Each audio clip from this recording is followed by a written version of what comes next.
Alright, Cogs ready for you. It's Cogsworth, and alright. As far as I recall, it all started quite a few years ago. Um, the master was holding one of his balls in the castle, and a quite disheveled old lady came in. She asked if she could have a place to stay from the storm that was brewing outside, and the master, being the unfortunately unpleasant person he was at the time, decided to reject her even when she asked another time. And unfortunately for him, that lady seemed to be a very powerful witch, if you will.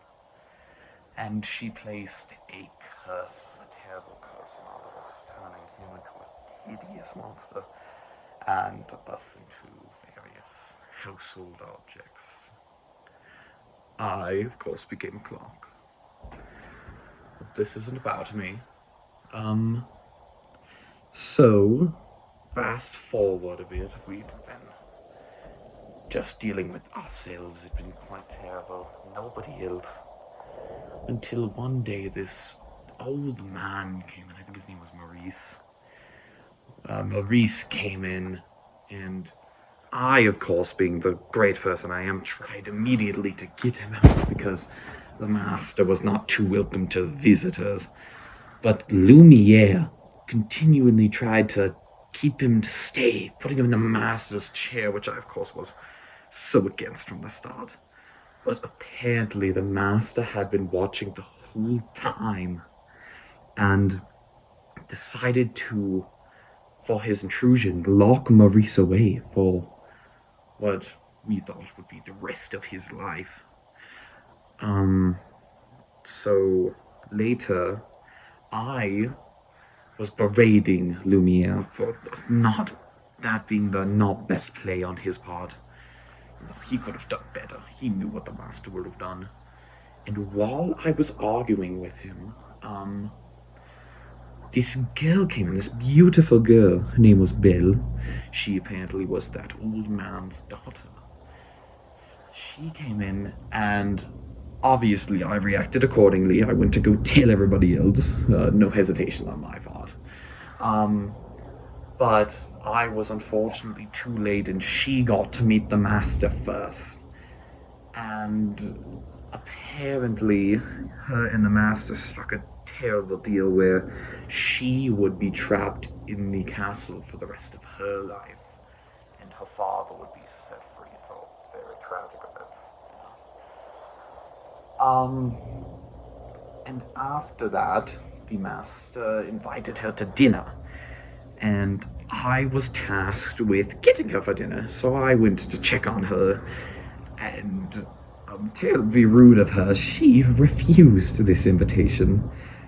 And so I unfortunately had to go back to the master and tell him this. And the master was not so pleased with this, so he went to go coerce Belle into going to dinner with him. So he and her unfortunately got into a bit of an argument, which pushed them further apart than they already were to begin with this whole situation. And later, Belle, being the conniving person she is, decided to try to sneak out of her room and get dinner without telling anyone. And me and Mrs. Potts stumbled upon her, and Lumiere came in, and we decided to treat her for dinner. And so we did. And after that, I told her she needed to go to bed, but she wanted a tour of the castle, which I reluctantly accepted. So during that tour of the castle, she somehow slipped away from me. Lumiere obviously didn't notice, and once she slipped away, her and the master got into a terrible verbal argument. I believe at a point he pushed her, and so she said how she would not take this anymore, and she decided to leave. But once she left, she was set upon by terribly vicious wolves. And apparently, the master saved her, not without injury to himself, unfortunately. And Belle, out of the kindness of her own heart, decided to treat him of his injuries. It was very kind of her.